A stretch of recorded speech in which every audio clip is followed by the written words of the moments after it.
না বলে আরেকটা বিবাহ করিলাম। বুঝাইছেন এবলাকুর যুগ হইলা কোনো আলিমে কইলে জান বাস কোনো কইছে মসজিদের মেসাবরি গিয়া যদি কোন মেসাব কিতাব বুঝাই রুজি রোজগার উন্নতি নাই মেসা কইলে যদি কোন বলে বিবাহ এখন করিলাও এখন মহল্লা 2 নম্বর বার কইলে উঠিয়া কইবা মেসাবরে খাদা হইন লাখন ধ্বংসর হতে নিতে আমরা কইবা না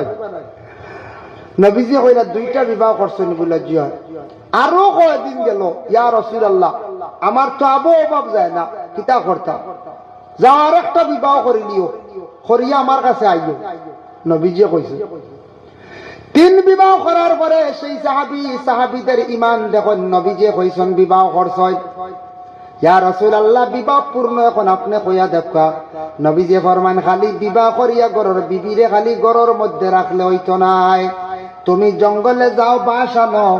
জঙ্গলে যাও ময়ূর পাখির ডানা আনো আনিয়া জঙ্গলে যাও অন্যান্য কিছু জিনিস আনিয়া ঘরের বিবি অকলরে দেও এরা হাতের কাজ করবা ওটা নিয়ে বাজারে বিক্রি করবাই আস্তে আস্তে তোমার ঘরের টেকাও আরম্ভ হয়ে যাইব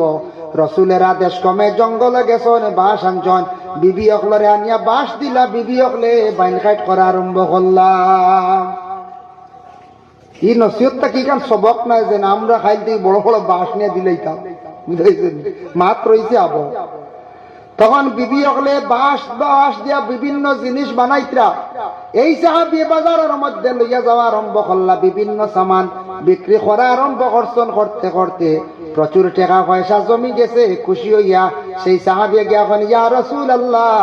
আমার ঘরের মধ্যে এখন আর অভাব রইছে না প্রচুর টাকা পয়সা জমি গেছে আমি এখন বয়তুল মালও আমি সাহায্য করতাম পারমু সুবহানাল্লাহ